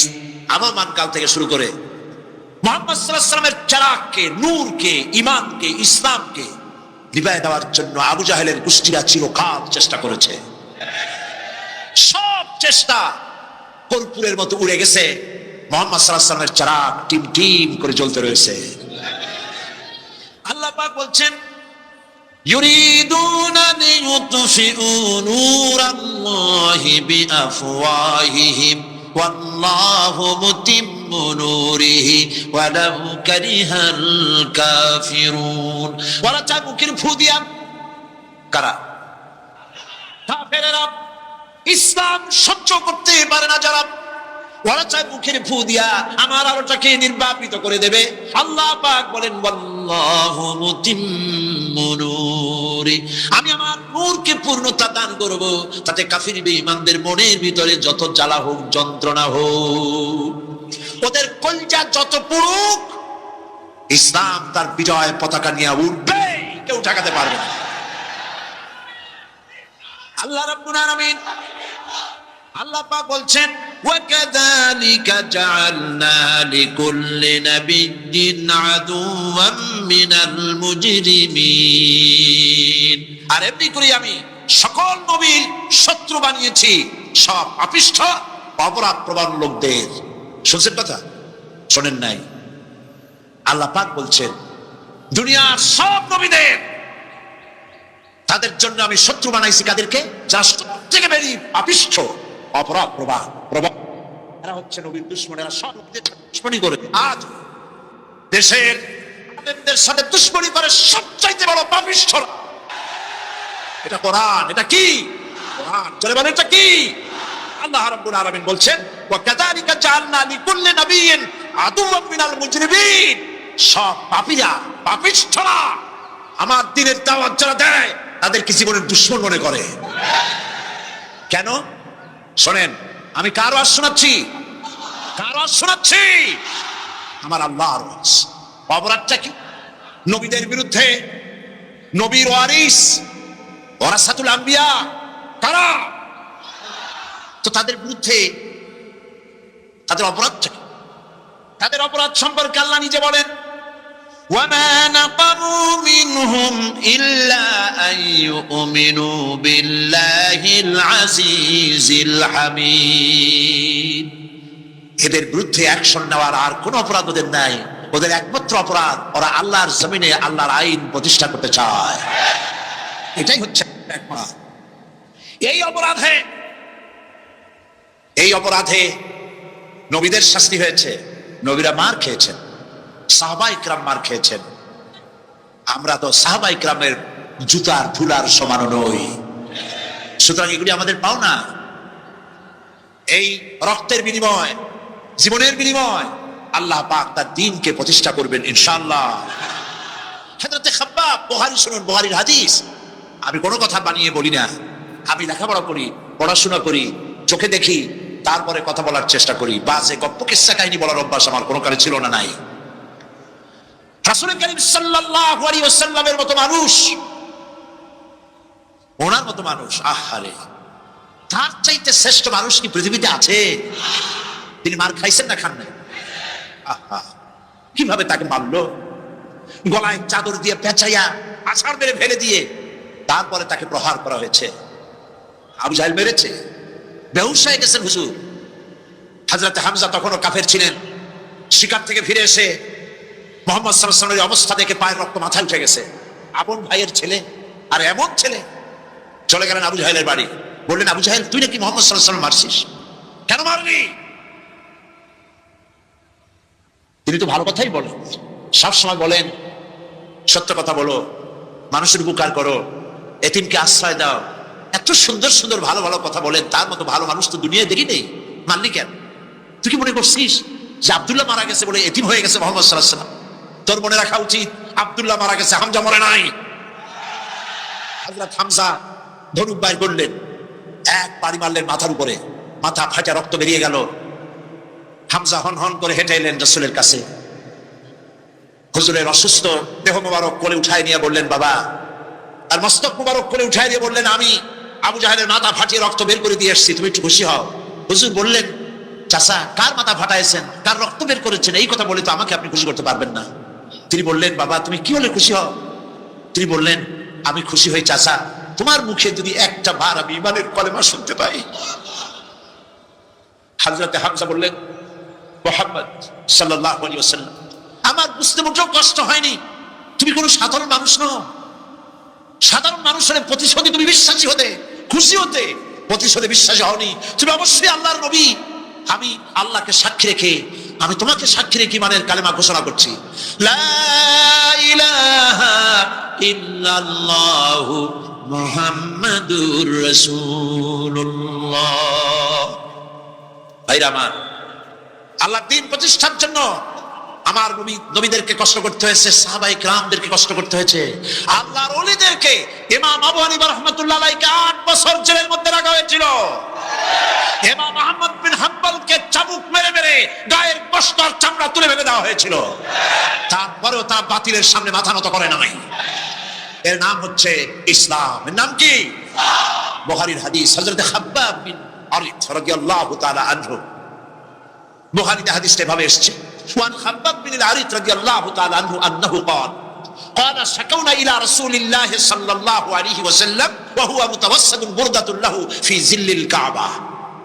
তিনি বললেন, আমরা রাসূলের কাছে গেলাম, যাই দেখি রাসূল করিম সাল্লাল্লাহু আলাইহি ওয়াসাল্লাম কাবা শরীফের ছায়ায় আরাম ফরমাচ্ছেন। আমরা কাছে গিয়ে বললাম, আলা তাস্তানসিরু লানা আলা তাদউ লানা ইয়া রাসূলুল্লাহ, হে রাসূল, আপনি কি আমাদের জন্য দোয়া করবেন না? আমরা তো মার খেতে খেতে শেষ হয়ে গেলাম। আমাদের খাব্বাবকে, খুবাইবকে, আম্মারকে, সুমাইয়াকে মেরে শেষ করে দিল। আর আমাদেরকে না খাওয়ায় রাখে, সারা রাত খেতে দেয় না, ঘুমাতে দেয় না। তারা আমাদের বেলালকে মেরে মেরে রক্তাক্ত করে উত্তপ্ত মরুভূমির উপরে চিৎ করে শোয়ায়, বুকের উপরে পাথর চাপা দিয়ে রেখেছে। ওরা সাহাবায়ে কিরামদেরকে মারতেছে, না খাওয়ায় রাখতেছে। হুজুর, আপনি কি আল্লাহর কাছে দোয়া করবেন না? এখনো কি দোয়ার সময় আসে নাই? হাদিস শরীফে এসেছে, হুজুর সাল্লাল্লাহু আলাইহি ওয়াসাল্লাম উঠে বসলেন, বললেন, ও খাব্বাব, তোমাদের আগে এই পৃথিবীতে যারা দ্বীনের দাওয়াত নিয়ে এসেছিলেন, সমকালীন রাষ্ট্র সত্যি তাদেরকে ধরতো, ফায়ুহাজুর রাজুলু ফায়ুহবারু লাহু ফিল আরদ, তাদেরকে ধরে তাদের জন্য কবর খনন করা হতো জীবিত মানুষের জন্য। ফায়ুদআলু ফিহা, এরপরে সেই গর্তের ভিতরে তার কোমর পর্যন্ত গেড়ে দেওয়া হতো। সুম্মা ইউতা বিল মানশার, এরপরে করাত আনা হতো। ফায়ুদাউ আলা রাসিহি, এরপরে সেই করাত তার মাথার উপরে রাখা হতো। ফায়ুজআলু বিসাইদ, করাত দিয়া ঘষে ঘষে চিরে চিরে জীবিত মানুষকে দ্বিখণ্ডিত করে ফেলে দেওয়া হতো। মা ইয়াসুদ্দুহু যালিকা আন দীনিহি, এত কষ্ট দেওয়ার পরেও আল্লাহর গোলামদেরকে এক চুল জায়গা দিন থেকে সরায় দেওয়া যায় নাই। ওয়াল্লাহি ওয়াল্লাহি ও খাব্বাব, আমি আল্লাহর নামে কসম করি, লা ইউতাম্মান্নাল্লাহু হাযাল আমরা হাত্তা ইয়াসিরু রাকিবু মিন সানা ইলা হাদরামাউত। আমি আমার আল্লাহর নামে কসম করি। কে কসম করছে? সুবহানাল্লাহ বলবেন না? রাসূলুল্লাহ কসম করছেন, আমি কসম করি আল্লাহর, সেদিন বেশি দূরে নয় যেদিন ইয়েমেনের রাজধানী সানা থেকে শুরু করে হাজরামাউত পর্যন্ত হাজার হাজার মাইল সওদাগরেরা তাদের পণ্য নিয়ে, মহিলারা তাদের সৌন্দর্যের পসরা নিয়ে একাকিনী অথবা দলবদ্ধভাবে যাতায়াত করবে মরুভূমির উপর দিয়ে। লা ইয়াখাফু ইল্লাল্লাহ, আল্লাহ ছাড়া তাদের অন্তঃকরণে কোনো ভয় থাকবে না। ওয়ালাকিন্নাকুম তাস্তাজিলুন, তোমরা বড্ড তাড়াহুড়ো করছো, অপেক্ষা করো, সেরকম সময় আসবে। রাসূল করিম সাল্লাল্লাহু আলাইহি সাল্লাম সেরকমের সময় দিতে পেরেছিলেন নাকি পারেন নাই? পেরেছিলেন কিনা? সেজন্য রক্ত দিতে হয়েছে, সেজন্য মার খেতে হয়েছে, সেজন্য জেলে যেতে হয়েছে। রাসূল করিম সাল্লাল্লাহু আলাইহি সাল্লামকে, জেল তো নতুন কিছু নয়। ইউসুফ আলাইহিস সালাম জেলে থাকেন নাই? জেলে থাকেন নাই? ঠিক আছে, রাসূল করিম সাল্লাল্লাহু আলাইহি সাল্লাম জেলে ছিলেন না? সেই জেল এরকমের দেওয়ালে ঘেরা জেল নয়, পাহাড়ে ঘেরা, চতুর্দিক থেকে পাহাড়ে ঘেরা শিয়াবে আবি তালেব 3 বছর। কতদিন? টানা 3 বছর রাসূল, তার সাহাবী, তাদের স্ত্রীরা, বাচ্চা বাচ্চা ছেলেপেলেরা 3 বছরের মধ্যে সরকার ঘোষণা করেছে এদের সঙ্গে কথা বলবে না, বাজার ঘাটে যেতে পারবে না, কেনা বেচা করতে পারবে না, সামাজিক বয়কট, সামাজিকভাবে বয়কট করে রেখেছে। সাথে যা ছিল খাবারগুলি শেষ হয়ে গেছে, তারপরে উট ছিল, ভেড়া ছিল, খেয়ে শেষ হয়ে গেছে। এরপরে যখন কিছু নাই, উটের চামড়া ভিজাইয়া ভিজাইয়া, শুকনা চামড়া ভিজাইয়া খেয়েছে। যুবকেরা ক্ষুধার যন্ত্রণায় বাবলা গাছের পাতা। কথা বল না কেন? আমার নবীর 8টা সন্তান, যেরকম কয়টা? 8টা সন্তান আর 11 জন বিবি। অনেক ছাগল পাগল কয়, আমিও যা রাসূলও তাই। ও ছাগলের বাচ্চা, তাহলে তুই 11টা কেন বিয়ে করলি না? রাসূল সাল্লাল্লাহু আলাইহি সাল্লাম, রাসূল সাল্লাল্লাহু আলাইহি সাল্লামের 11 জন বিবি, তোর বিবি তো একটা, তাহলে তুই বললি যে আমি অফিসে বসে যদি আল্লাহ রাব্বুল আলামিন আপনার স্মরণে থাকে, তাহলে ঘুষ খাওয়া আপনার জন্য সম্ভব হবে না। কথা ঠিক কিনা? আল্লাহ পাক বলছেন, রুজি কামাবার জন্য তুমি যে পরিশ্রম করবে, ওই পরিশ্রমের সময় বেশি বেশি জিকির করো, আমারে স্মরণ রাখো।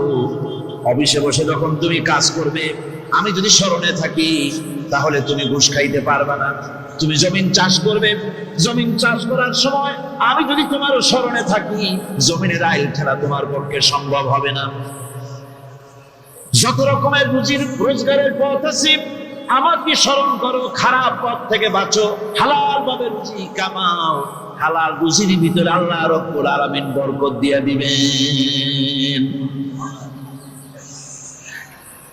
আর কাজ করার জন্য বলা হয়েছে। রাসূল করিম সাল্লাল্লাহু আলাইহি ওয়াসাল্লাম বলেছেন, ইজা সাল্লাইতুমুল ফাজরা আলা তানুমু আন তালবি আরযাকুকুম। ফজরের নামাজ পড়া হয়ে গেছে, ঘুমায়ও না। আমাদের একটা আম অভ্যাস হয়ে গেছে, ফজরের নামাজ পড়ে ঘুমানো।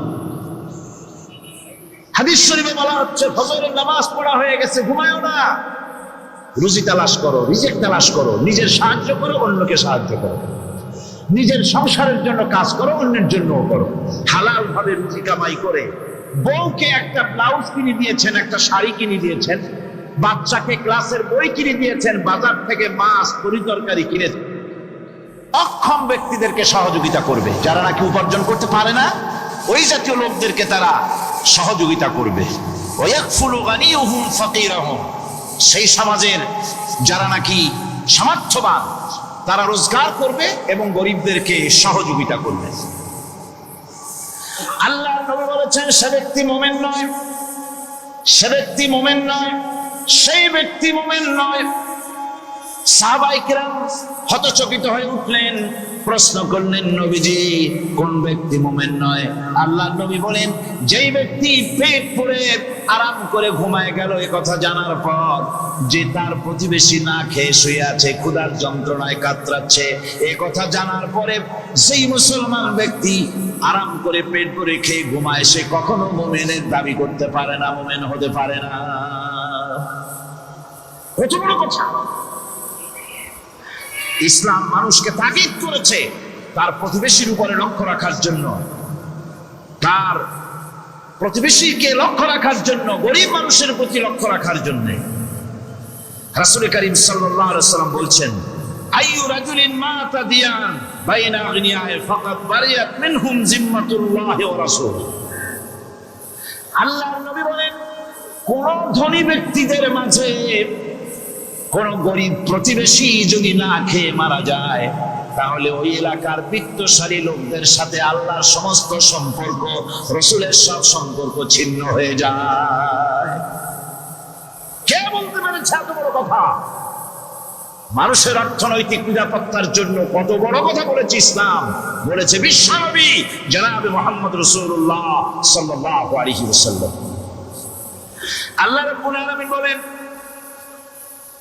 ধনীদের হাতে যেন সম্পদগুলি পুঞ্জীভূত হয়ে না যায়, কায়লা ইয়াকুনা দুলাতাম বাইনাল আগনিয়াই মিনকুম। তোমাদের ধনীদের হাতে যেন সম্পদগুলি, সমাজের সম্পদগুলি যেন পুঞ্জীভূত না হয়, সেগুলি বরং ছড়িয়ে আস্তে করে যেন সমস্ত গরিব যেন সাধারণের কাছে যেতে পারে, সে ব্যবস্থা করতে হবে। যাকাত প্রদানের মাধ্যমে ধনীদের কাছ থেকে নিয়ে গরিবদেরকে দিয়ে দিতে হবে।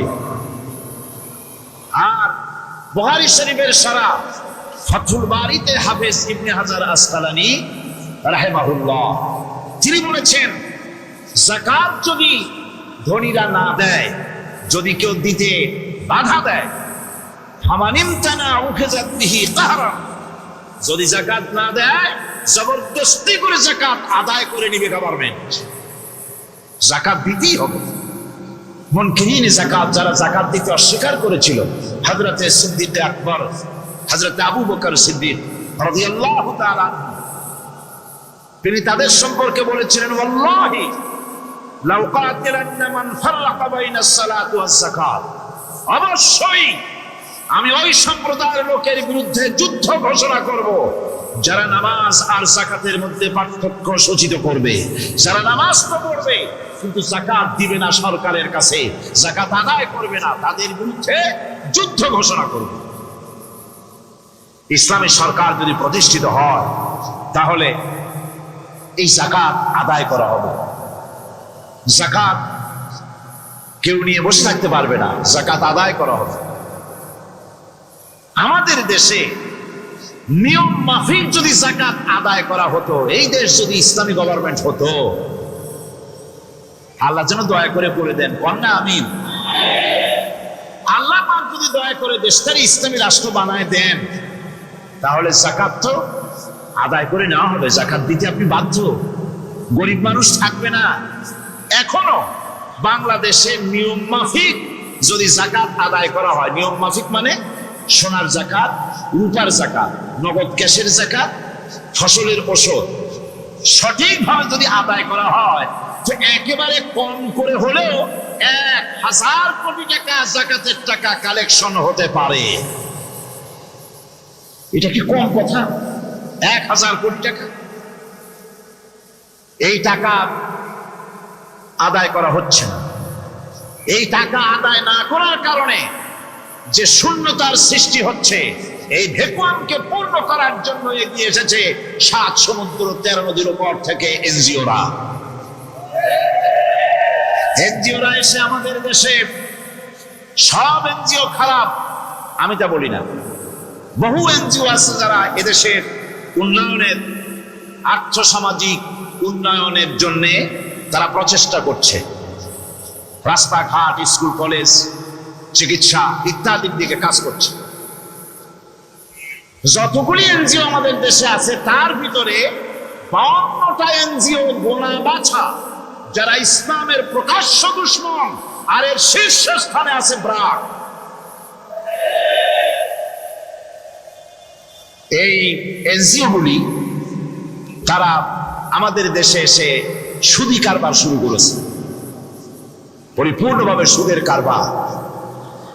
ব্যাংকের থেকে যদি আপনি লোন নেন তাহলে 15 or 17% ইন্টারেস্ট দিতে হবে, আর ওদের কাছ থেকে যে সুদ, যে টাকা নেওয়া হয় সেই টাকায় গ্রামীণ ব্যাংক থেকে শুরু করে ব্রাক বলেন, কারিতাস বলেন, অক্সফাম বলেন, এডাপ বলেন, যেগুলি আছে এগুলি সুদ নেয় 30 থেকে 34% পর্যন্ত। গোটা জাতিকে গ্রাম পর্যায়ে তারা সুদের নিবিড় চাষ করতেছে, ঘরে ঘরে সুদ পৌঁছে দিয়েছে, মুসলমান নারীদেরকে বেহুরমতি করেছে, ইসলামের ঐতিহ্য ধ্বংস করতেছে, নারীদেরকে বিপত্তা করতেছে, আমার দেশের ফ্যামিলি স্ট্রাকচারকে এনজিওরা ধ্বংস করে দিচ্ছে।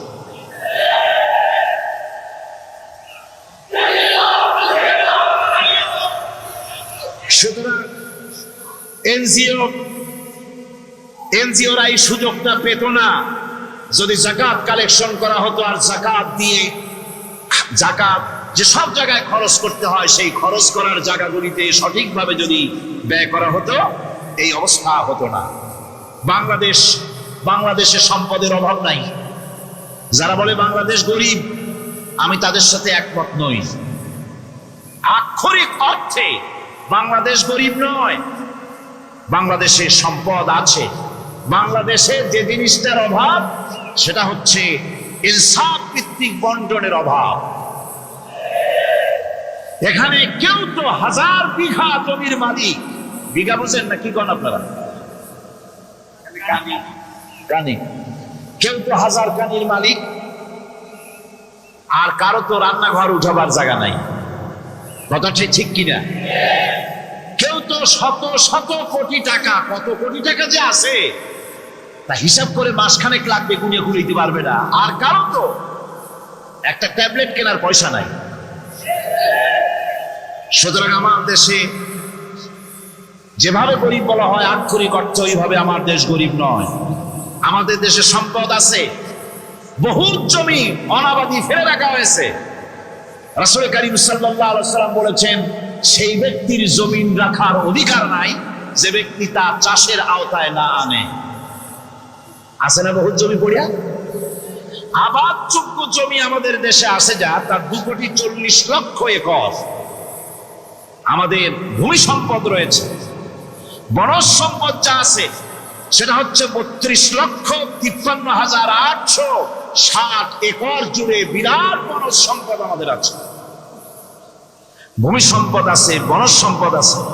আমাদের রয়েছে পানি সম্পদ, প্রায় 250 নদী, 3,600 বর্গ মাইল জুড়ে নদীগুলো প্রবাহিত আছে। আমাদের পানি সম্পদ আছে। আমাদের গ্যাস সম্পদ আছে, যে গ্যাস অন্তত 100 বছর চলতে পারে। প্রত্যেক বাড়িতে বাড়িতে গ্যাসের সংযোগ দিলেও 100 বছরে ঘুরাবে না।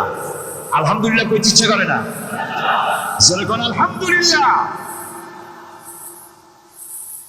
আমাদের গ্যাস সম্পদ রয়েছে, আমাদের মৎস্য সম্পদ আছে, পশু সম্পদ আছে, কৃষি সম্পদ আছে, আরো রয়েছে বিপুল জনশক্তি।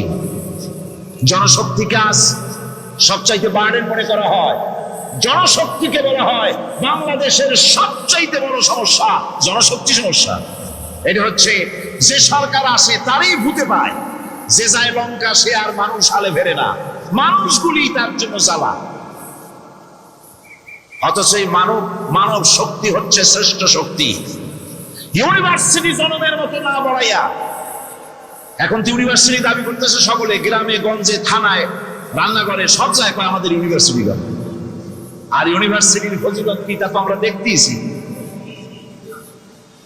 এর থেকে বেশি করে পলিটেকনিক ইনস্টিটিউট, ভোকেশনাল ইনস্টিটিউট ইত্যাদি যদি বানানো হতো ভিক্ষার হাতকে কর্মীর হাতে যদি পরিণত করা যেত, মানুষগুলিকে যদি কর্মক্ষম করা যেত, তাদেরকে যদি মডার্ন টেকনোলজি যদি শিক্ষা দেওয়া যেত, তাহলে এই মানব শক্তি রপ্তানি করে বা পৃথিবীর বিভিন্ন দেশ থেকে মূল্যবান বৈদেশিক মুদ্রা অর্জন করা যায়। সেটা না করে মানুষ হইছে জ্বালা, জনমের মতো এদেরকে মারো। এটা হচ্ছে ট্রেনের থার্ড ক্লাস প্যাসেঞ্জার্স মেন্টালিটি। সেটা কিরকম? সেটা হচ্ছে ট্রেনে যখন মানুষ চলে তৃতীয় শ্রেণীতে, একবার উঠে বসলে সে অন্যের জন্য জায়গা ছাড়ে না। জায়গা খালি আছে, আর একজন এসে বললে ভাই আমার একটু বসতে দাও, কয় না ভাই এখানে লোক আছে। আসলে কিন্তু লোক নাই। আপনি যদি বলেন যে সেই লোক আসতে আমি জায়গা ছেড়ে দেবো, ততক্ষণ তো বসি, আপনি বসলেন, এরপরে আপনি তো বুঝছেন যে লোকটা ফাঁকি দিচ্ছে, ওই চিন্তা আপনার মধ্যেও ঢুকবে, আর একজন আসবে বসার জায়গা আছে, আপনি বলবেন না এখানে জায়গা নাই। ট্রেনের থার্ড ক্লাস প্যাসেঞ্জারদের যে মানসিকতা, বর্তমান মুসলিম দেশগুলির সরকার প্রধানেরা ঠিক ট্রেনের থার্ড ক্লাস প্যাসেঞ্জারদের চাইতেও থার্ড ক্লাস। মানব শক্তিকে কাজে লাগাবার চিন্তা না করে উল্টা চিন্তা তারা করছেন। এত সম্পদ থাকা সত্ত্বেও বাংলাদেশ আজ যে অভাব সৃষ্টি হয়েছে তা কৃত্রিম, এবং তা সৃষ্টি হয়েছে এটা এর একমাত্র দায়ী এর জন্য রাজনৈতিক ষড়যন্ত্র। রাজনৈতিক ষড়যন্ত্রের কারণেই এই অভাব সৃষ্টি হয়েছে। গোড়া থেকেই আমাদের দেশটি ষড়যন্ত্রের শিকার। প্রথমে ব্রিটিশ বেনিয়ারা 200 বছর পর্যন্ত গোলামীর জিনজির পরিয়ে দিয়েছে। 200 বছর গোলামীর পর দ্বিজাতি তত্ত্ব এবং মুসলিম সংখ্যাগরিষ্ঠতার ভিত্তিতে 47-এর আজাদি, তারপর পশ্চিমাদের শোষণ বঞ্চনা থেকে মুক্তি লাভের জন্য 71-এর আজাদি, এরপরে দেশের 90% হচ্ছে মুসলমান। 90% কারা? চিল্লায় বলেন না কারা? পৃথিবীর এই দ্বিতীয় বৃহত্তম মুসলিম জনগোষ্ঠীকে খ্রিস্টান আর ইহুদিরা তারা চেয়েছে জনগণকে খ্রিস্টান বানাতে। আমাদের দেশের জনগণকে তারা চায় খ্রিস্টান বানাতে। যারা কমিউনিস্ট তারা চায় আমাদেরকে নাস্তিক বানাতে। আর পার্শ্ববর্তী দেশের পেইড এজেন্ট যারা আমাদের দেশে আছে তারা চায় পৃথিবীর নিকৃষ্টতম কুহুরি মতবাদ, ধর্ম নিরপেক্ষ মতবাদের মাধ্যমে গোটা জাতিকে ধর্ম থেকে দূরে সরিয়ে দিতে চায়। সুতরাং এই ষড়যন্ত্রের শিকার হয়ে আছে বাংলাদেশ। বাংলাদেশের এই আর্থসামাজিক প্রেক্ষাপটে ইসলামের বিধান ছাড়া, আল্লাহর দেওয়া বিধান ছাড়া এর কোনো মুক্তি নাই, এর নাজাতের কোনো পথ নাই। আল্লাহ রাসূল ক্ষমতা আরোহণ করলেন, রাষ্ট্রের মালিক হলেন, প্রেসিডেন্ট হলেন। রাসূলুল্লাহ কি হলেন? আল্লাহর নবী প্রেসিডেন্ট হলেন। সমাজের গরিব দুঃখীদের ব্যাপারে নবীজি বললেন, মান তারাকা মালান ফালওয়ারসাতিহি ওয়া মান তারাকা দিয়া আও কুল্লা ফালিয়াতিনি ফাইন্না মাওলাহু, রাওয়াহুল বুখারী। নবীজি বলেন, যে ব্যক্তি মারা গেল, মরে যাওয়ার পর তার যে সম্পদ থাকবে, এই সম্পদগুলি সে যে সন্তান, স্ত্রী, পুত্র যাদের রেখে গেছে তা তাদের জন্যে।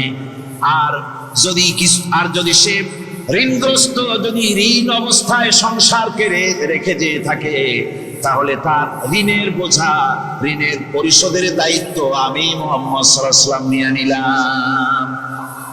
সমাজের যার কোনো অভিভাবক নাই, তার অভিভাবক আমি মুহাম্মদ সাল্লাল্লাহু আলাইহি ওয়াসাল্লাম। বোনকে ঠকাইছো, মেয়েকে ঠকিয়েছো, তোমার ওই সেজদায় কিয়ামতে কাজ দিবে না।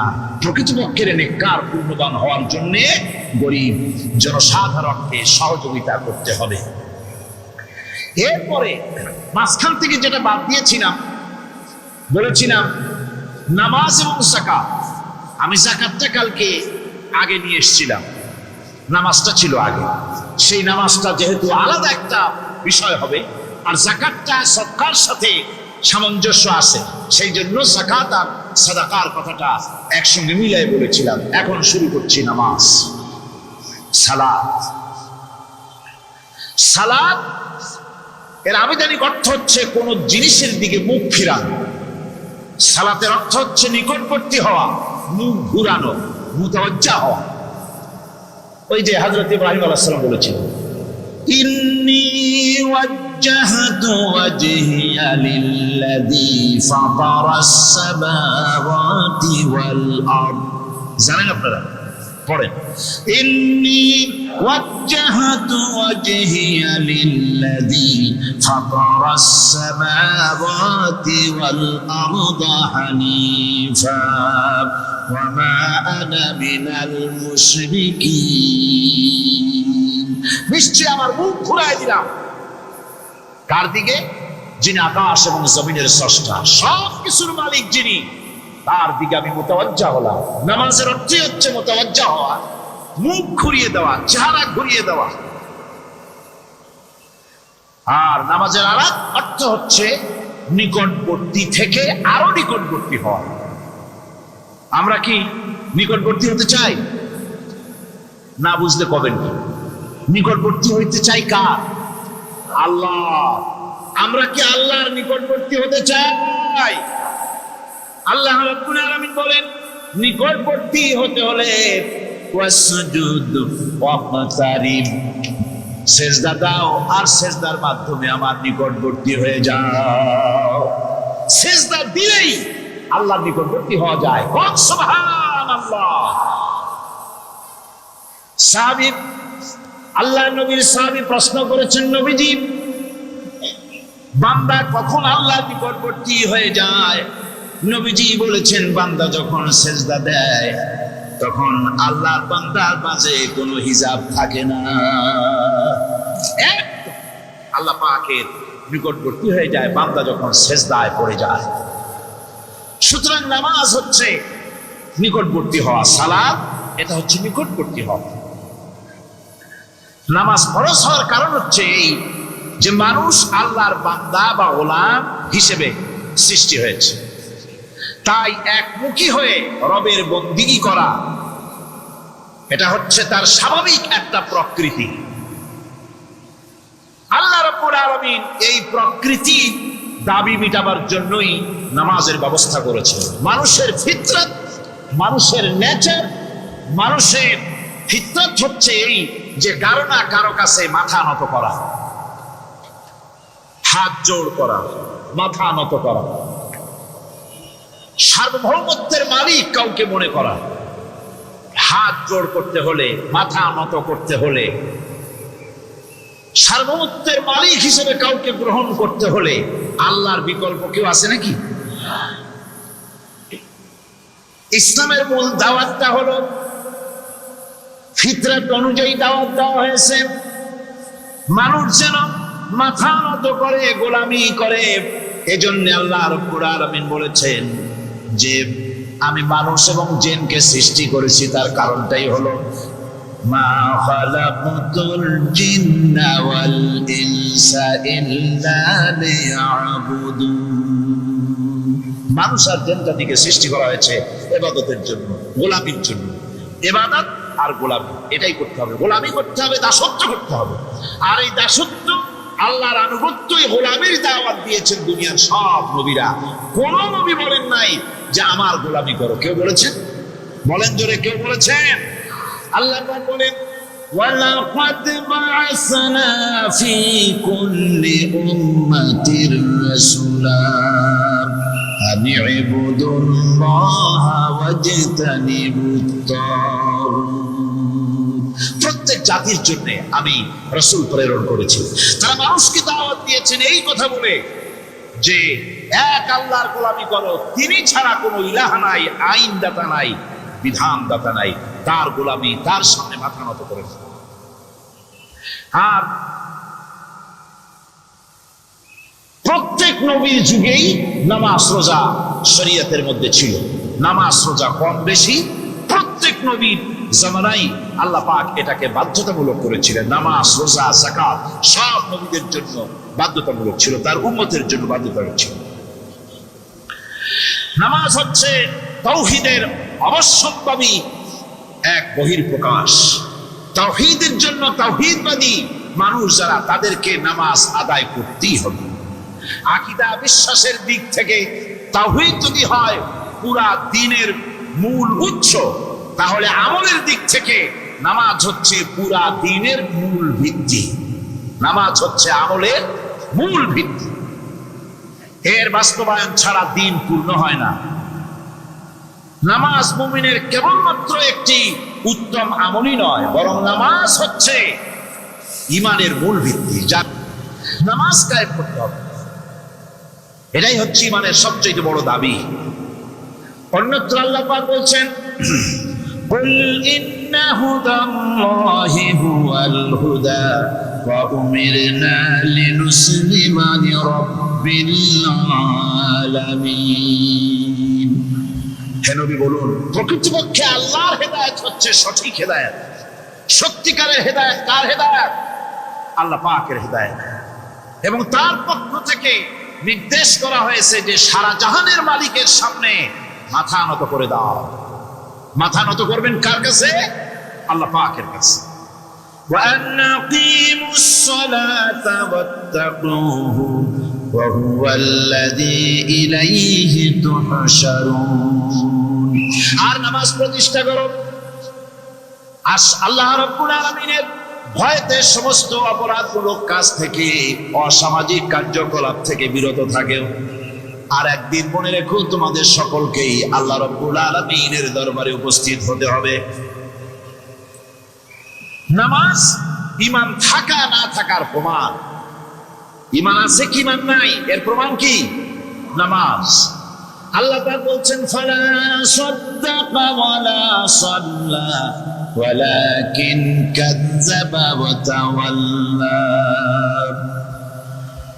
কিন্তু না সে সত্য মেনে নিল, আর না সে সালাত আদায় করলো, বরং সত্যকে মিথ্যা মনে করে ফিরে গেল। নামাজটাই হচ্ছে একজন মানুষের সে মুমিন না কাফের তা প্রমাণ করার জন্য। এটাই হচ্ছে মূল কথা। কিয়ামতের দিন মানুষ যে জাহান্নামে যাবে, জাহান্নামের জন্য, জাহান্নামে যে সব কারণে যাবে তার মধ্যে বড় কারণ কালকে বলেছিলাম, দেখি মনে আছে নাকি? বড় কারণ কয়টা? কয়টা? আলহামদুলিল্লাহ মনে আছে। আল্লাহ রাব্বুল আলামিন বলেন, ইয়াতাসাআলুনা আনিল মুজরিমিন। কিয়ামতের দিন অপরাধীদেরকে জিজ্ঞেস করা হবে, মা সালাকাকুম ফি সাকার, জাহান্নামে কেন আসছো? জবাবে তারা বলবে, ক্বালু লাম নাকু মিনাল মুসাল্লিনা ওয়া লাম নাকু নুতঈমুল মিসকিন। নামাজ পড়ি নাই, আর এতিম মিসকিনদের খেতে দেই নাই, এই কারণেই জাহান্নামে এসেছি। কল নাউযুবিল্লাহ। নামাজ যারা পড়বে না জাহান্নামে যেতে হবে। কোথায় যেতে হবে?